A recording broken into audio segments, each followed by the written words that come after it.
Fala pessoal, tudo bem? Vocês já conhecem o fundo de investimento? Hoje a gente vai falar sobre mais uma maneira de diversificar seus investimentos. Bora lá?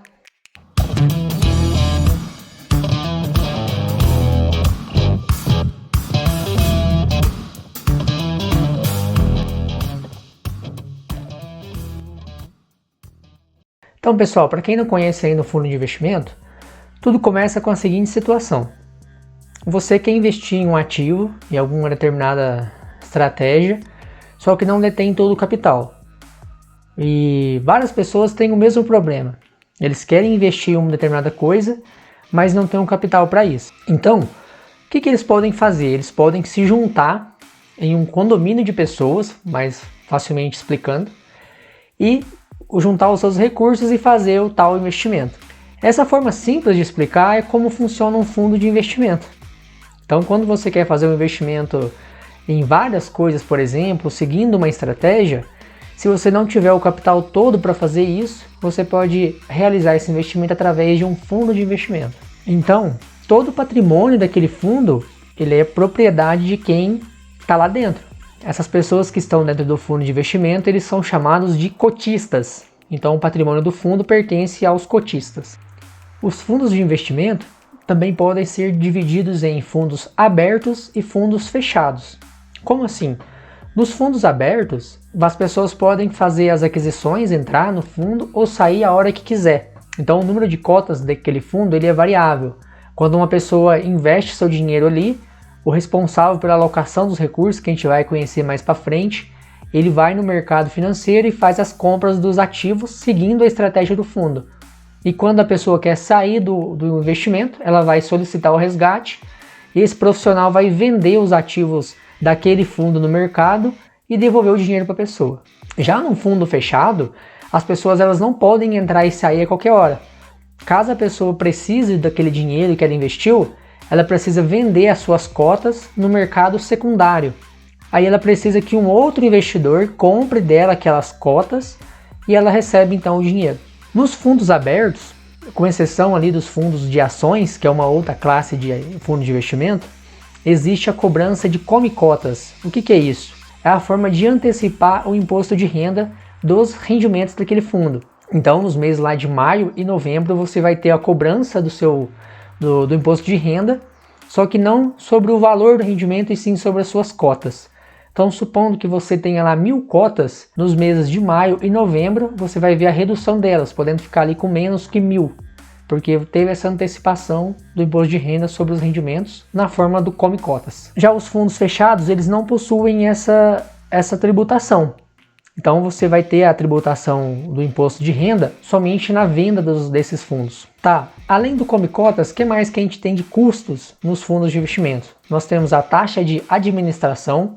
O profissional que faz a administração ali dos ativos do fundo, que é o administrador, ele cobra um valor para fazer isso. Geralmente gira em torno aí de 1,5% ao ano, 1% ao ano ou até mais. Uma outra cobrança é a taxa de performance. Nos fundos a gente pode ter o fundo passivo e o fundo ativo. Os fundos ativos eles tentam superar o benchmark deles, a referência.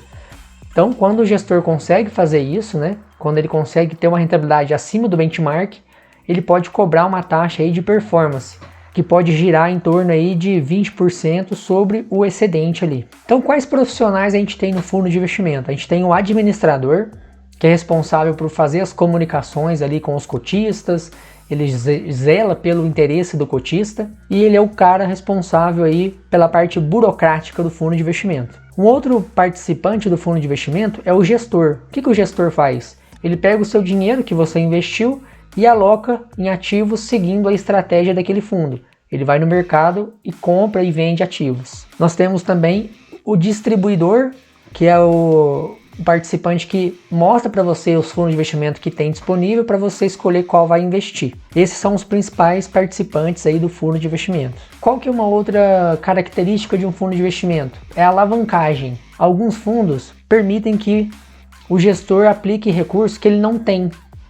Como assim? Ele pode deixar um valor de margem ali na corretora que ele está operando e ele consegue alocar mais recursos do que ele tem. Se ele tem lá um exemplo, 1 milhão de patrimônio, ele pode alocar 2 milhões na estratégia dele.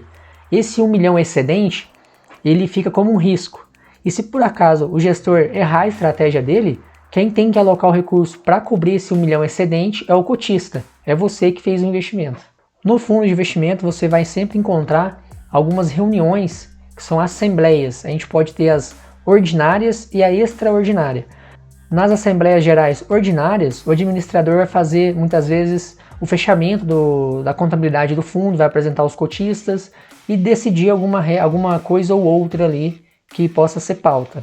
E nas extraordinárias, muitas vezes são discutidas alguns pontos específicos, como por exemplo, fechar um fundo para resgate, por exemplo, pode ser uma coisa que pode vir a acontecer. Bem, falando do fechamento para resgate, o que é isso? Imagina que o fundo de investimento é aquele conglomerado de pessoas aplicando o seu recurso, certo?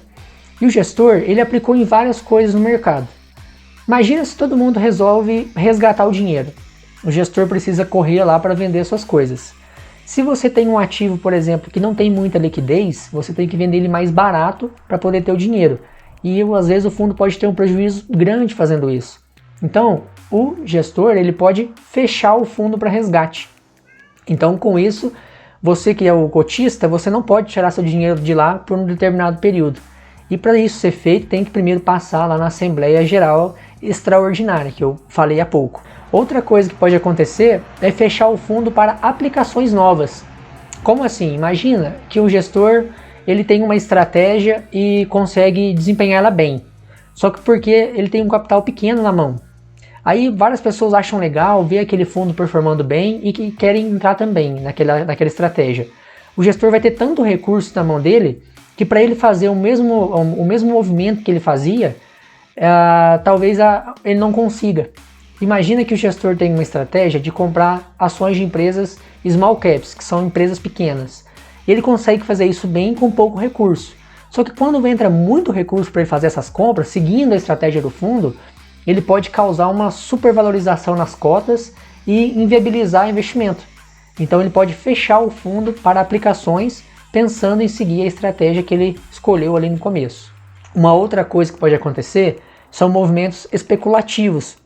Por exemplo, quando a gente teve a pandemia, vários fundos fecharam o fundo para resgate. Por quê? Como estava muito instável ali a economia, o pessoal não sabia como ia concluir aquilo, como é que ia andar, eles ficaram com medo e queriam resgatar todos os recursos. Então o gestor foi lá e fechou os resgates. Ele pode fazer isso. Assim ele conseguiu conter aquela fuga de capital e organizar melhor a gestão ali dos ativos para poder suprir as necessidades dos cotistas. Uma coisa bem legal que vocês podem assistir aí é um filme que chama A Grande Aposta. É um filme que retrata ali a crise de 2008 lá nos Estados Unidos, a crise imobiliária. Um gestor, ele está numa estratégia operando vendido contra o mercado imobiliário e os cotistas ficaram malucos ali com a estratégia dele e quiseram retirar o recurso. Só que ele estava tão convicto na estratégia dele que ele fechou o fundo para resgate. Lembra que ele pode fazer isso? Ele foi lá, fechou o fundo para resgate, causou um baita rebuliço ali, as pessoas ficaram malucas com ele, só que no final ele estava certo, a estratégia dele deu super certo, e as pessoas que estavam investindo naquele fundo faturaram milhões. Outra coisa legal dos fundos de investimento são os prazos de cotização e descotização. Imagina que você vai investir seu recurso no fundo de investimento. O gestor ele pode ter um X período de dias para fazer a alocação do seu recurso ou para resgatar. Então, quando você solicita o resgate num fundo com descotização em D10, por exemplo, D mais 10, significa que o gestor ele tem 10 dias para manobrar ali a sua estratégia e resgatar o seu recurso. Alguns fundos podem ter liquidez diária. Como assim? Você faz o aporte no fundo, ele é D0. O dinheiro cai, no mesmo dia o gestor já aloca o seu ativo. E você solicita o resgate, se ele for D0 também, o gestor no mesmo dia devolve o dinheiro para você. Outra coisa legal é a classificação CVM do fundo de investimento.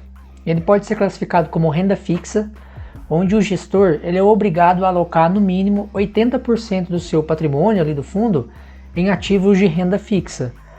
Nós temos também o fundo cambial, que o gestor ele é obrigado a aplicar no mínimo 80% do seu patrimônio em ativos ligados ali à moeda, né, a variação cambial. Nós temos o fundo de ações, que o gestor ele é obrigado a aplicar no mínimo 67% do seu patrimônio em ações ou ativos ligados a ações. E nós temos o fundo multimercado. Fundo multimercado, o gestor ele não é obrigado a aplicar em nada, ele faz a alocação da forma que ele bem entender. Nos fundos de renda fixa, o prazo médio das carteiras tem um impacto muito relevante. Quando o fundo ele tem uma carteira com prazo médio ponderado de até 60 dias e um prazo total de até 365 dias, ele é classificado como um fundo curto prazo.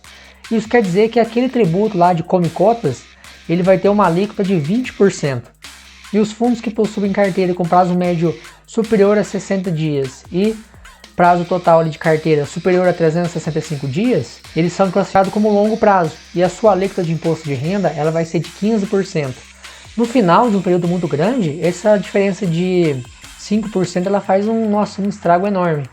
Então, se você quer ficar por muito tempo num fundo de investimento, escolha aquele longo prazo para você ter uma alíquota menor. Então, pessoal, isso é um pouco sobre os fundos de investimentos. Existem muito mais detalhes a serem falados, só que eu acho que ficaria o dia todo aqui conversando sobre isso. Se vocês quiserem aprender mais, sugiro a vocês procurarem nas corretoras de vocês alguns fundos de investimento. Leiam o regulamento dele, leiam a lâmina de informações essenciais para você saber como é a estratégia do gestor, qual que é a classificação daquele fundo de investimento, se ele é ação, se ele é cambial, se ele é renda fixa, qual que é o prazo de duração dele, se ele é curto prazo ou ele é longo prazo, e comece a fazer suas alocações. É uma forma de você começar a investir, já que você não precisa fazer sozinho, tem um profissional ali, o gestor, que faz isso para você, a alocação, né, a compra e venda dos ativos, e é uma forma de colocar o pé no mundo de investimentos. Assim você pode aprender mais e assim aumentar a sua capacidade de investir sozinho, beleza? Se vocês quiserem aprender um pouco mais, me sigam nas redes sociais aqui, eu pretendo falar mais um pouco sobre outras classes de fundo, e essa foi só uma introdução. Show?